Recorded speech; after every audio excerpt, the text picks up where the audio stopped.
ishlarini oliy darajada deb hisoblayman. Hamma narsani o'zlari olib kelib, bitta miq olib berganimiz yo'q. Hamma narsa mana shu tunuka fonda o'zini ichida ekan, sifatli qilib mana qilib berdi. Rahmat, mana shu o'g'lim, kuyovim o'zi nima qildi, kelishildi.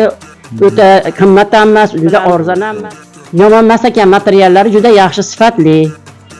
Kraska olmaymiz ekan, bo'yamaymiz ekan, mana o'zlari tayyor qilib, chiroyli qilib gullarni bersin.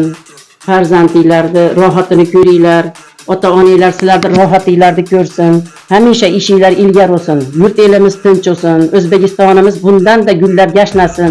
Sizlarga o'xshagan tunikafon ustalarimiz charchamanglar, omadinglarni bersin. Hammaning uylariga mana shunaqa chiroyli, sifatli ishlarni qilib, duosini olib yuraveringlar. Xo'p, do'stlar.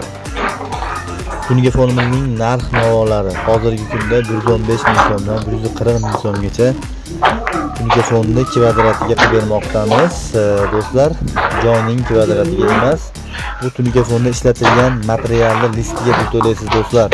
Shuni hisobga olib qo'yasizlar, joylarning kvadratiga emas. Chunki joyning kvadrati bilan tunikafonning kvadrati bir-biriga mos kelmaydi. Sababi bukilish qayrilishlarning hisobiga do'stlar kvadratlar ko'payib ketadi. Shuni hisobga olib qo'yasizlar.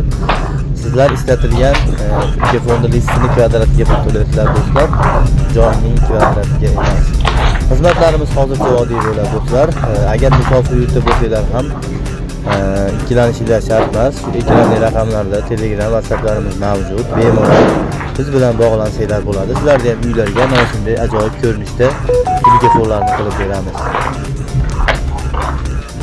Do'stlar, yana biz sizlarga aytmagan qandaydir ma'lumotlar, qandaydir savollar bo'lsa, bemalol kommentariyada yozib qoldirishinglar mumkin bo'ladi.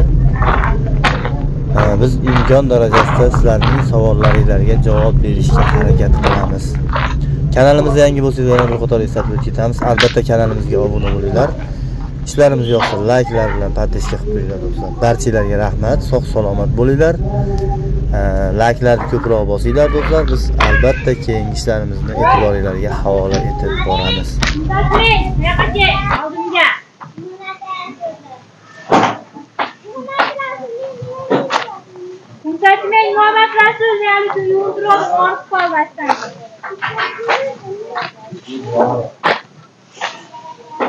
Jangan bawa ya,